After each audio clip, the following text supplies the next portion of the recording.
솔로몬이 이집트 왕 파라오와 조약을 맺고 그의 딸과 결혼하여 그녀를 다윗성으로 데려왔습니다.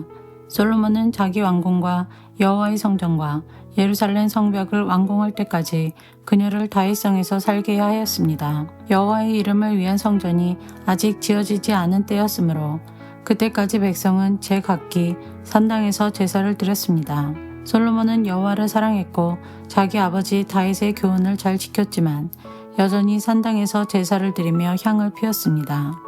솔로몬 왕이 제사를 드리려고 기브온으로 갔습니다. 그곳에는 가장 유명한 산당이 있었는데 솔로몬은 그 제단에서 태워드리는 제사인 번제를 1000번 드렸습니다. 기브온에 있던 그날 밤 여호와께서 솔로몬의 꿈속에 나타나셨습니다. 하나님께서 말씀하셨습니다. 무엇이든지 내가 원하는 것을 구하여라. 내가 들어주겠다. 솔로몬이 대답했습니다. 여호와께서는 주님의 종인 내 아버지 다윗에게 큰 은혜를 베풀어 주셨습니다. 다윗은 주님 앞에서 진실을 떼고 공의로우며 정직한 마음으로 살았습니다. 주님은 다윗에게 큰 자비를 베푸셔서 그의 아들인 저에게 그의 뒤를 이어 왕이 되게 하시고 오늘날까지 이르게 하셨습니다. 나의 하나님 여호와여, 주께서는 주의 종인 저를 종의 아버지 다윗을 대신해서 왕이 되게 하셨습니다. 그러나 저는 어린아이와 같아서 무슨 일을 해야 하는지 판단할 수 있는 지혜가 없습니다. 그럼에도 불구하고 주님의 종인 저에게 주님께서 선택하신 수많은 백성을 다스리도록 하셨습니다. 저에게 주님의 백성을 다스릴 수 있도록 옳고 그름을 가려 판결할 수 있는 지혜를 주십시오. 주께서 지혜를 주지 않으시면 이렇게 많은 주님의 백성을 어떻게 다스릴 수 있겠습니까? 주께서는 솔로몬이 지혜를 달라고 하자 기뻐하셨습니다. 하나님께서 솔로몬에게 말씀하셨습니다. 너는 오래 사는 것이나 부자가 되는 것을 구하지 않았고 내 원수를 죽여달라고 하지도 않았다. 너는 바르게 판결할 수 있는 지혜를 구했다. 그러므로 내가 너의 말대로 하겠다.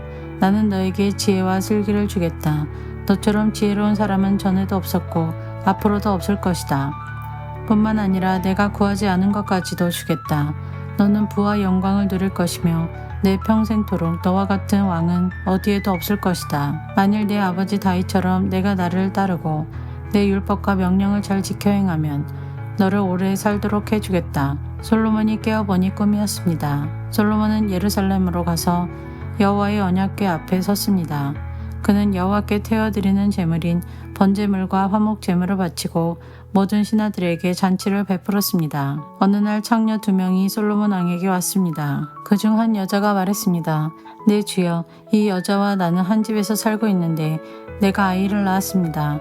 내가 아이를 낳은 지 3일 만에 이 여자도 아이를 낳았습니다. 우리는 함께 있었고 우리 2사람 말고는 아무도 집에 없었습니다.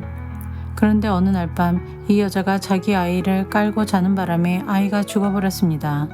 이 여자는 내가 자는 사이에 내 곁에 있던 내 아들을 데려가서 자기 품에 안고는 자기의 죽은 아이를 내 품에 뉘어놓았습니다. 이튿날 아침 내 아들에게 젖을 먹이려고 보니 아이는 이미 죽어 있었습니다. 그런데 자세히 봤더니 그 아이는 내 아이가 아니었습니다. 그러자 다른 여자가 말했습니다. 아니다, 살아있는 아이가 내 아들이고 죽은 아이가 당신 아들이다. 첫 번째 여자가 말했습니다. 아니다, 죽은 아이가 당신 아들이고 살아있는 아이가 내 아들이다. 이처럼 2 여자가 왕 앞에서 다투었습니다. 솔로몬 왕이 말했습니다. 2사람 모두 살아있는 아이는 자기 아들이고 죽은 아이는 다른 여자의 아들이라고 하는구나. 솔로몬 왕은 신하들을 시켜 칼을 가져오게 했습니다. 신하들이 칼을 가져오자 왕이 말했습니다. 살아있는 아이를 둘로 나누어라. 그래서 2 여자에게 반쪽씩 나누어 주어라. 살아있는 아이의 진짜 어머니는 자기 아들을 위하는 마음이 불붙듯 일어났습니다. 그래서 왕에게 말했습니다. 네 주여, 제발 그 아이를 죽이지 말고 저 여자에게 주십시오. 그러나 다른 여자는 우리 둘 가운데서 아무도 그 아이를 가지지 못하게 그냥 나누어 주십시오 라고 말했습니다. 그러자 솔로몬 왕이 말했습니다. 아이를 죽이지 마라. 그 아이를 첫 번째 여자에게 주어라. 저 여자가 진짜 어머니다. 솔로몬 왕의 판결 이야기를 들은 이스라엘 백성은 왕을 두려워했습니다. 왜냐하면 그들은 솔로몬 왕이 하나님의 지혜로서 재판한다는 것을 알게 되었기 때문입니다.